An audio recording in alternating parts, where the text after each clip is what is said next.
volevo ringraziarvi per essere venuti così tanti. Voglio ringraziare innanzitutto la Fratellanza e la Clelia con i suoi collaboratori che ci hanno accolto e soprattutto mi hanno dato una gran mano per organizzare questo convegno. Siamo qua grazie a una persona, la Franca. Vieni un secondo qua, Franca. Un applauso.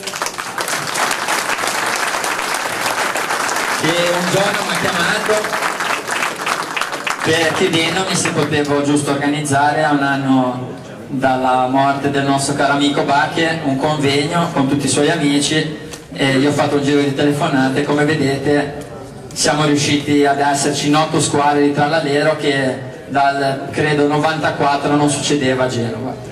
Quindi voglio ringraziare anche tutte le squadre e la Franca, appunto, che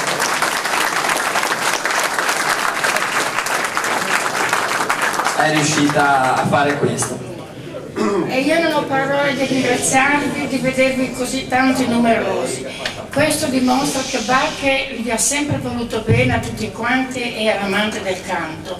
E questa vostra presenza, tutti, mi sembra che non sia mancato nessuno, se è vero che da lassù vedono, chissà com'è contento oggi. E non so come ringraziare oltre tutti voi capelli.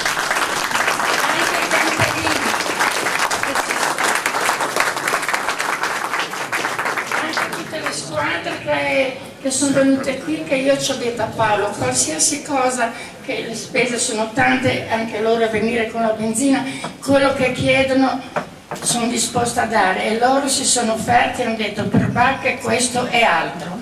E non so come ringraziarvi in tutti i modi per quello che ci avete sempre dimostrato a quel bacchelone là. Grazie a tutti. Grazie.